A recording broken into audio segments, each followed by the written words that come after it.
Welcome to the Happier Life Project, the official podcast from the award-winning mental health and wellness app, My Possible Self, hosted by broadcaster and journalist Gabby Sanderson. Hi, I'm Gabby. Welcome to today's final episode of the year for the Happier Life Project. 2025 has felt like a turbulent, heavy year for so many of us. Political upheavals, the frighteningly fast boom and reliance on AI, ongoing conflicts around the world, and a cost of living crisis that just doesn't seem to ease up. It's no wonder our collective mental health has taken a hit. The World Health Organization released data a couple of months ago showing that more than 1 billion people are now living with mental health illness around the world, with anxiety and depression, unsurprisingly, being at the top of the list. And when the world feels this overwhelming, it's easy to think we're the only ones struggling to keep up. But what I've learned this year, through the very conversations on this podcast, through the experts I've spoken to, and through my own life experience, is that so many of us are quietly carrying the same weight. We're exhausted, we're burdened, we're overstimulated, and we're trying to do our best. But when a year is this heavy, it forces us to look inwards in ways we might normally avoid. And it brings up questions we can't ignore anymore. What do I need? What's draining me? What's actually helping? Those questions have been playing around in my mind while I've been sourcing guests and thinking about topics for the podcast this year. And they've shaped some of our conversations. And maybe that's the one gift of a turbulent year. It strips things back to what really matters. And here's the thing, even in a year that felt like this, people have showed incredible resilience. Last week, I taught a yoga class themed around closing the year with intention and getting honest about what we're ready to shed. With 2025 being the year of the snake in the Chinese zodiac, there's this natural theme of releasing old skin and creating space for something new. And it also happens to land at the end of a 9-year cycle, which in numerology is a clearing year, a time to let go of what's been weighing us down so that we don't carry it forward into our next phase. So as we step into 2026, many of us might be finally ready to put down a few things. The perfectionism that keeps us stuck, the belief we have to earn our rest, the people-pleasing, the apologising for having needs, and the habit of carrying everything alone.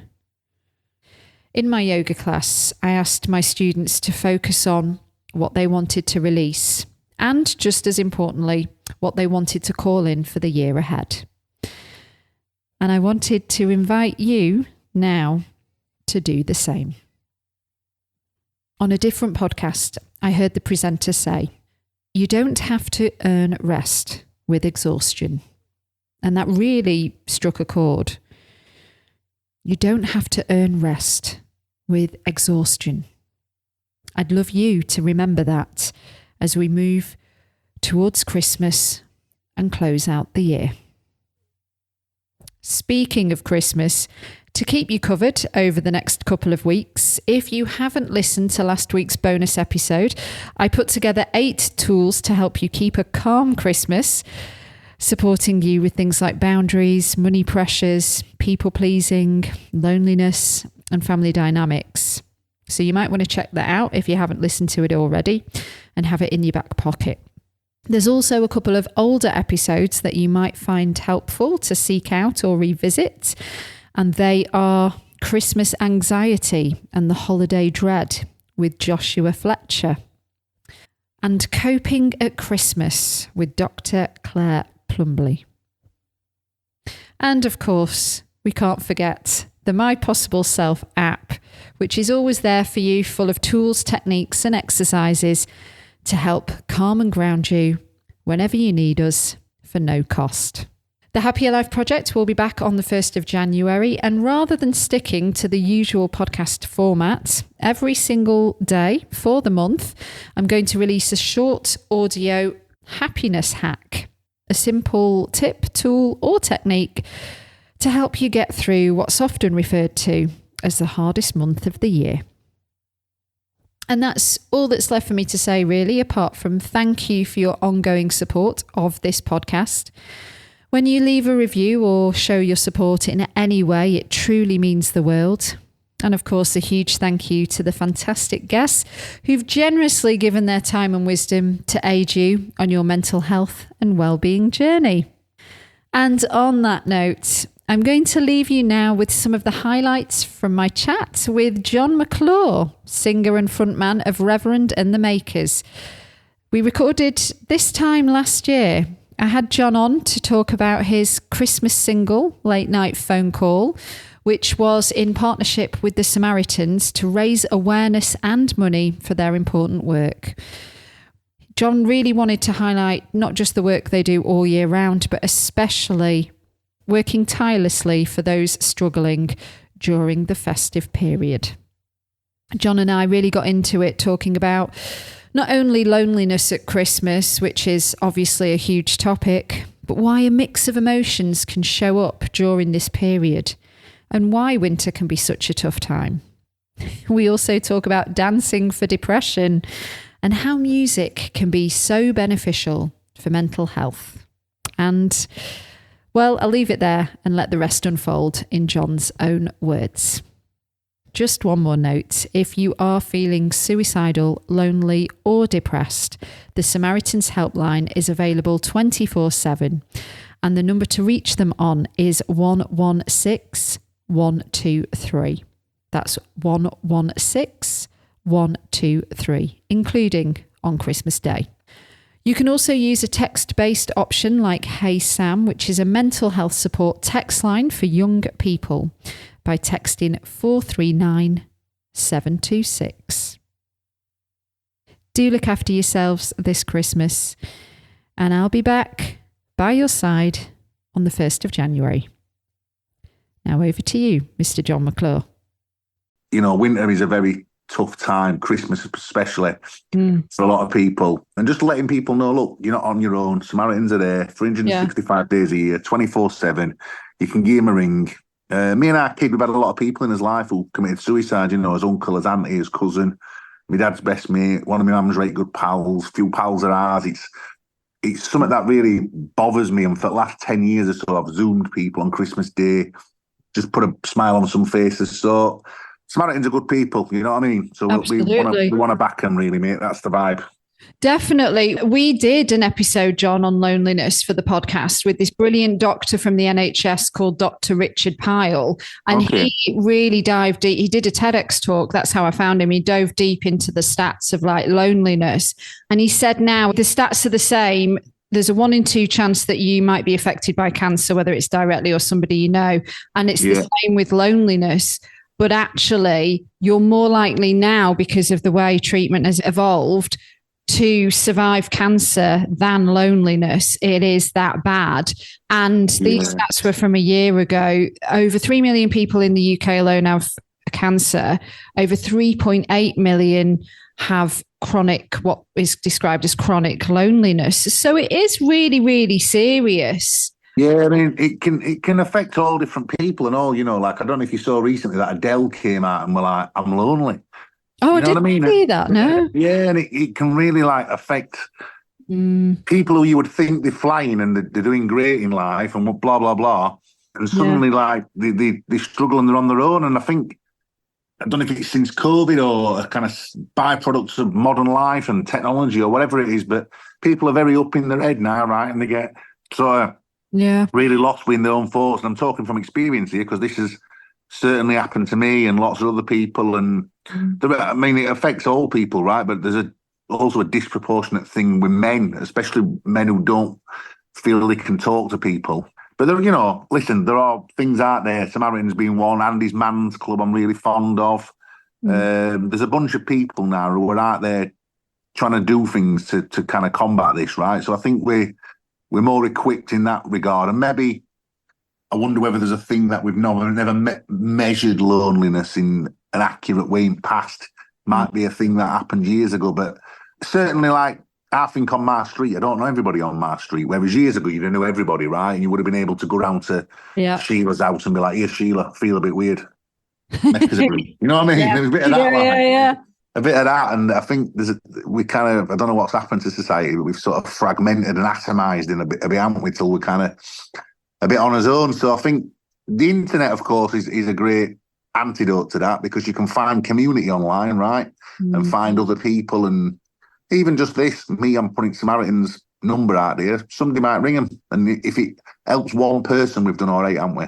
Oh, absolutely. Yeah, you're right as well about the fact it can affect anybody, because apparently, according to this research, it's actually the 18 to 24-year-old bracket who struggle more than older people, more mature people, should we say. So you are king of writing the bangers, though, aren't you, to be fair? So why should a Christmas song that maybe wasn't initially intended to be a Christmas song be any different? It's funny, I feel like I'm getting better as I get older. I had a bit of a weird noughties when I weren't really sure of what I was supposed to do, because everyone were into like Calvin Harris and dubstep or something. And then, like, when I've got to this 20s decade, I've just found a purple patch, and everything I seem to write goes on radio, and in a sort of creative band space, I'm flying. And obviously, I've got this thing, Dave Feeble, my brother, and Jim, my mate, and Vicky McClure, the actress, and her husband, Johnny. And that's sort of like a daytime disco thing. And that's absolutely flying. We're in like 15 cities once a month with that. Oh, massive venues for daytime discos. And I don't know if you saw recently, but there were a sort of thing came out about the cures for depression. And the number one cure for depression, according to experts, is dancing. Really? So I mean, to be very clear, Dave Fever's super cheesy, right? Like, people romanticize the past and they're like, yeah, it was in the Hacienda, man. It's like, realistically, we're having like a WKD in your local disco, right? And listening to chart music. And you might have got into cool stuff a bit later, but being real about it, that's what you're into, right? So we wanted to summon up a bit of that energy, a bit of that sort of celebratory. Yeah, and we have other thing is we have 75% women coming to these events, right? Probably because of Vicky's involvement a little bit, but also there's a lot of themes around people feeling safe, finding community, being able to go with a big gang of multi-generation families and going and dancing your socks off for 5 hours in the day. Yeah. Finishes at 8, you can be in the house for 9 o'clock with like a curry and strictly on match it on. Winner. Perfect. Winner. Absolutely. I did want to touch upon, if you don't mind me mentioning, about your dad, because this is going to be your first Christmas where he's no longer with us in the physical world, should we say. And this is again something that affects so many people, myself included. So Christmas is always very heightened, isn't it? Conjures up a lot of feelings. Yeah, it makes other things. When I was a kid, I used to think you're either happy or you're sad. But you can be happy and sad, right? So, like, in the morning, I'm going to wake up with kids, I'm going to open the presents. I'm going to go to my mum's. I'm going to see my mum, our kid, his partner, their little girl. And my cousin's coming up, who's also lost her dad. She's got nobody now. So she's coming with us. So we're all going to do that. And it's going to be like an happy, joyous thing. And then later on, when it goes dark and I'm going to feel a bit melancholy and I'm going to miss my dad and I'm going to probably have a cry, right? Yeah. And I'm going to Zoom a bunch of people who are in a similar place, because that's my vibe on Christmas. And then I'm probably going to feel happy again because we're all going to play a game and have a laugh. And I think, like, Christmas is like for me anyways, a big churny thing of joy, melancholy, sadness, happiness.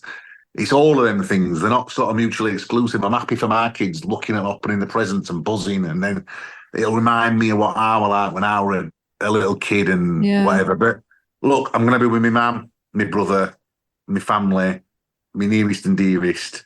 Yeah. And I'm lucky, you know what I mean? Like, I'm lucky in that respect. And not everybody's got that. So I think these people they might live 2 doors down from you. Yeah. and they need your help and they're really struggling this Christmas. And I think I don't want to have like an Olympics of worthy charities. I don't mean it like that. But for me, personally, I feel Samaritans at this time of year, they're the ones, because I feel like or similar endeavours, things that are trying to get people off at the street or just trying to help people at Christmas time, because it's there's quite a profound point to be made about the point of Christmas, right? And whether this materialistic thing where you're buying your Uncle Tom Cobley a pair of socks even though you haven't seen him for 4 years. Do you know what I mean? All that kind of malarkey, which I hate all that. Me too. I think there's something to be said for like getting into real spirit of it. Yeah. There we go. It's been absolutely brilliant to see you and to catch up. And I think what you're doing is absolutely wicked. And, going back to like mental health, like music and mental health as well, we don't give it enough credit. Definitely, I'm sure making music is very therapeutic, but certainly being on the receiving end as well. So I'm glad you're still here doing what you're doing, because AI can't do everything, can it? Well, I'm Morgan Freeman in Shawshank. I'm here for life. Like, I recently got an ADHD diagnosis, right? And I kind of thought, all right, well, that's why I'm a musician then. So this is me, like, till day I drop. So long may it continue.